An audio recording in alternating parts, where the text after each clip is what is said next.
Je vois trop de personnes de valeur qui n'osent pas sortir dans le monde. Elles n'osent pas s'exprimer malgré les mots sensés qu'elles ont à partager, de peur d'être jugées. Elles ont l'impression d'être transparentes et se font toutes petites pour ne pas déranger. Elles n'osent pas prendre leur place et développer de belles interactions avec les autres, car elles passent leur temps à s'auto-évaluer négativement et à s'auto-critiquer. Si tu t'es reconnu dans cette description ou que tu désires améliorer ton énergie sociale, écoute bien cet épisode car les clés que je vais te proposer vont t'aider à continuer de te créer une vie riche, épanouie et pleine de sens.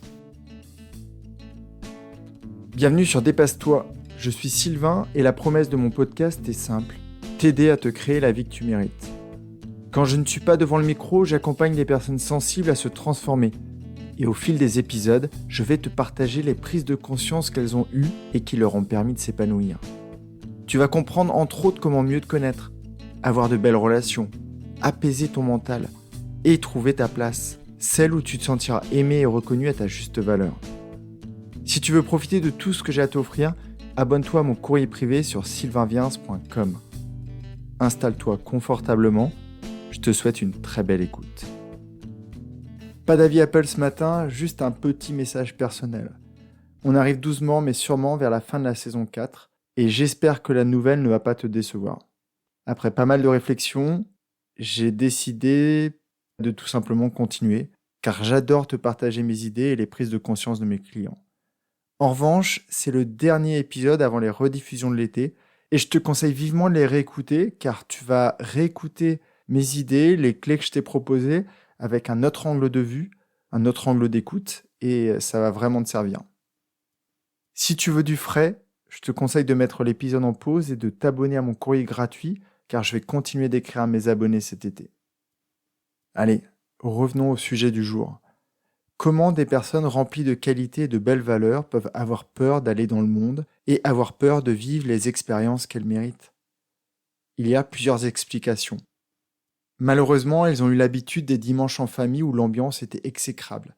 Et alors, elles ont assimilé sortir de chez elles et environnement hostile. Elles ont eu des parents qui avaient le même problème qu'elles, et alors, on ne leur a pas transmis les codes. Elles ne savent pas ce qu'il faut faire quand on arrive dans un endroit inconnu avec des personnes étrangères. Elles n'ont pas développé les compétences sociales que demandent ces interactions. Elles sont bloquées entre leur rumination du passé, ce qu'elles auraient pu mieux faire, et leur projection du futur, qui ressemble souvent à des scénarios post-apocalyptiques.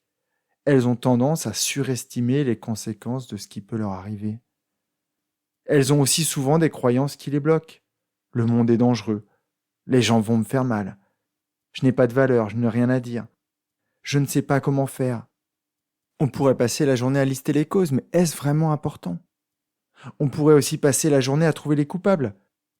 Des parents se croyant timides ou associables. Un oncle ou une tante avec des paroles difficiles. Une cour d'école manquant cruellement d'empathie et de bienveillance. Des expériences malheureuses créant des peurs profondes. Après avoir pris conscience du problème, l'idéal, selon moi, c'est d'aller à la recherche des solutions. Comment faire pour se libérer de cette anxiété ? Comment faire pour oser vivre la vie que l'on mérite ? Comment faire pour enfin prendre sa place et oser interagir avec le monde ? J'ai plein d'idées à te proposer car c'est un sujet qui touche quasiment tout le monde à différentes intensités. Un jour ou l'autre, on a tous annulé un rendez-vous à cause d'une peur irrationnelle, ou on a tous quitté un endroit car on s'y sentait super mal à l'aise sans raison factuelle. Pour cet épisode, j'ai décidé de retenir 5 idées principales. La première, c'est de développer ta confiance. Je sais que ça paraît évident, mais c'est possible. Il faut que tu saches qu'elle ne se créera pas dans les livres ou dans l'écoute des podcasts. Elle se créera grâce à tes expériences, grâce au terrain. Si tu étais face à moi, je te proposerais de fermer les yeux et d'imaginer une scène. On commencerait doucement. Tu verrais une personne que tu apprécies, avec qui tu es à l'aise, dans un environnement où tu te sens bien. Et puis on rajouterait une autre personne, que tu considères toujours bienveillante. Puis une autre, puis une autre. Si à un moment tu te sentais moins à l'aise, je te proposerais de retirer la personne que tu viens d'ajouter et de revenir à la situation précédente. Et après quelques respirations profondes, tu pourrais à nouveau l'ajouter, et ainsi de suite. Après, on pourrait jouer sur l'environnement, changer de lieu, trouver un endroit inconnu peut-être, pas très grand. L'idée, c'est d'y aller step by step, et tu vas voir que ça va devenir de plus en plus simple. L'étape d'après, c'est de sortir de ton mental. C'est de tester ce que l'on vient de faire dans la vraie vie. Tu peux aller chez ton épicier, devant l'école de tes enfants, dans la cantine de ton entreprise, dans une conférence, ou peut-être un séminaire auquel tu participes. La seconde clé, c'est de travailler ta sérénité intérieure. Tu peux utiliser la respiration profonde pour rééquilibrer les systèmes qui gèrent ton corps, comme par exemple la cohérence cardiaque. C'est simple à mettre en place et tu verras qu'en 5 minutes, tu ressentiras déjà des résultats. Tu peux enchaîner en allant marcher en pleine nature, dans un endroit que tu connais pour te détendre. La relaxation est aussi un outil très utile. Tu peux aussi te mettre à des activités créatives qui t'aideront à te sentir plus zen, plus détendu. Et peut-être que ces activités, réalisées en groupe, te feront rencontrer des personnes qui t'aideront à dissoudre les croyances que tu as sur l'humain. Plus tu ressentiras la sérénité, moins l'environnement extérieur te déstabilisera et plus tu te sentiras capable de sortir pour faire des rencontres. La troisième clé, c'est d'éviter les personnes avec qui tu entretiens une relation toxique et évite les environnements que tu considères hostiles. Au moins dans un premier temps. Tu as vu que je ne parle plus de personnes toxiques. Il existe des personnes malades, mais elles sont extrêmement rares. Une personne que tu trouves malveillante peut être considérée par une autre comme bienveillante, et le contraire. C'est la relation qui est importante. Dans un premier temps, je te conseille de multiplier les interactions avec des personnes qui te font te sentir bien, et puis progressivement de réintroduire des personnes avec qui ça se passe moins bien. Et c'est pareil pour l'environnement. Certains coachs te diront te jeter dans le vide pour affronter le danger, pour y aller à fond. Et je pense que c'est la pire chose à faire. Au contraire, ça risque d'augmenter ta peur et de te bloquer encore plus. Moi, je te conseille d'y aller step by step. Doucement, mais sûrement. La quatrième clé, identifie les croyances qui te bloquent. Celles qui te font craindre ces interactions. Elles s'expriment à travers des pensées automatiques qui te plombent la vie. Je suis nul et n'ai rien à dire. Mais tu sais que c'est faux. Une partie de toi le sait déjà. En cherchant un peu, tu peux facilement trouver une personne avec qui c'est fluide, avec qui tu peux parler des heures sans qu'il n'y ait de blanc. Tu peux aussi te dire, j'ai peur de sortir, le monde est dangereux. Mais je ne sais pas d'où tu tiens ça. C'est rarement vrai.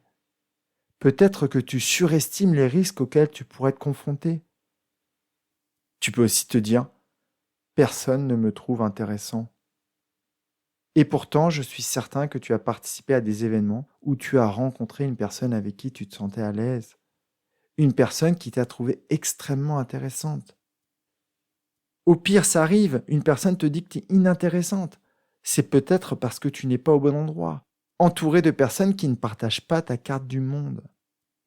Quand tu as identifié toutes ces croyances, transforme-les de manière plus équilibrée et positive et répète-les toi. Je suis intéressant et j'ai des choses à dire. Je suis en sécurité et j'ose rencontrer de nouvelles personnes. J'aime vivre de nouvelles expériences et je les mérite. La cinquième clé, c'est l'estime de soi et je t'en ai parlé tellement de fois. Ça rejoint un peu la clé précédente. Plus tu es conscient de ta valeur, moins tu es touché par le regard de l'autre et ses critiques. Plus tu reconnais tes qualités et tes compétences, moins tu crains de te sentir rejeté ou abandonné. Plus tu arrêtes de prendre les choses personnellement, et plus tu deviens résilient émotionnellement, car tu n'attends pas les retours de l'extérieur pour définir ta qualité. J'ai publié plusieurs épisodes sur ce thème, et comme pour la cohérence cardiaque, je te les indiquerai dans la description de cet épisode-ci. J'ai plein d'autres idées. Je pourrais passer la journée à t'en donner et je suis sûr que si tu étais là devant moi, devant mon écran, on pourrait en trouver encore des dizaines d'autres. Tu peux travailler ton empathie pour savoir comment te mettre à la place de ton interlocuteur, pour créer des liens plus profonds. Tu peux tous les soirs repenser aux belles interactions que tu as eues dans la journée, afin de te rassurer sur ta capacité à les réexpérimenter. Tu peux aussi visualiser les événements auxquels tu dois assister en te voyant à l'aise, entouré de personnes souriantes et positives, et en te voyant fier de la manière dont ça s'est passé. Tu peux apprendre à démarrer une discussion sans avoir besoin de mettre un sujet sur la table. Tu peux développer une écoute active qui te rendra encore plus intéressant aux yeux de tes interlocuteurs. Et en même temps, cette présence dans la discussion t'évitera de t'échapper dans tes pensées. Tu peux développer plein de compétences qui te feront te sentir plus confiant dans les interactions avec les autres. J'ai encore une dernière idée, et je l'aime beaucoup celle-ci. Imagine que tu vas au théâtre et que tu prends le rôle de quelqu'un de très à l'aise, qui va à la rencontre des gens, qui parle avec confiance, qui a une belle posture. Fais comme si. Juste fais comme si tu étais cette personne. Et oui, je sais, on aurait aimé développer une sécurité intérieure à toute épreuve qui nous permette de nous sentir à l'aise partout. Oui, on aurait aimé pendant l'enfance voir nos parents nous montrer comment développer de belles relations aux autres. Oui, on aimerait posséder des croyances créatrices qui nous auraient laissé voir toute la valeur que l'on a. Mais non, il n'est jamais trop tard. Il est toujours suffisamment tôt pour prendre ta place dans le monde et profiter de la vie que tu mérites. J'espère que je te retrouve jeudi dans mon courrier pour continuer d'avancer ensemble vers cette vie heureuse. Et si tu désires prendre un raccourci, tu sais où me trouver. Je te souhaite une magnifique journée. Prends vraiment bien soin de toi. Bye bye.